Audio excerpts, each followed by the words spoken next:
Now, I'm just going to park there all the time. About a month ago, I moved into a quiet residential neighborhood. My house doesn't have a driveway or garage, so I rely entirely on street parking. Fortunately, since the area isn't near any businesses or popular spots, parking is usually available close to home. The neighborhood isn't gated, has no HOA, and there are no signs or permit requirements for street parking. It's just a calm, suburban street shared by the residents. Everything was fine, except for one house about 4 doors down. Every day, 3 orange traffic cones appear in front of their house, blocking off enough curb space for at least 3 vehicles. I'd love to assume it's for convenience, but I've never once seen the homeowners use that space. They already have a long driveway and a detached garage, neither of which appear to be in use. I pass their home daily on dog walks, and there's never a car parked in those reserved spots or their driveway. In fact, I've never even seen the neighbors themselves. The curtains are always drawn, no lights on in the front, just a faint glow in the backyard at night. One evening, I returned home and parking was tight. The only available space was the one with cones. It was late, and I wasn't about to park a block away just to appease someone's sense of sidewalk ownership. So I moved the cones onto the sidewalk and parked. The next morning, I saw the cones had been placed behind my car, which I had to move again to leave. Passive-aggressive, but nothing I couldn't handle. A week later, the same thing happened. No open spots except theirs. I moved the cones, parked, and again they were behind my car the next day. Still, I ignored it. Then it happened a third time. This time, I returned from walking my dog to find a printed note on my windshield. Not handwritten, printed. It stated that my license plate had been reported to parking enforcement and encouraged me to park in front of my own residence for the consideration of neighbors. That's when the petty switch flipped. First, I called parking enforcement myself and explained the situation.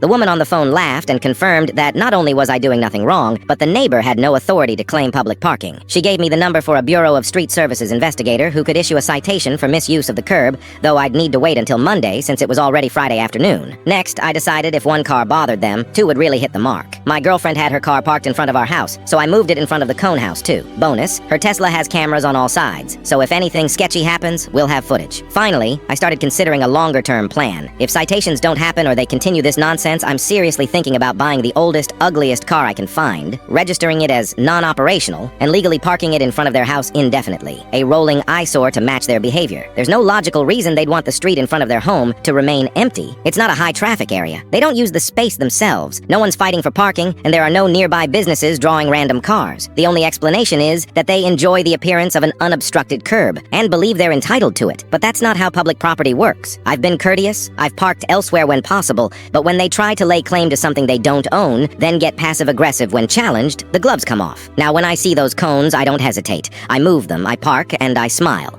And if they want to keep pushing it, I'll make sure that stretch of curb stays occupied for a long, long time.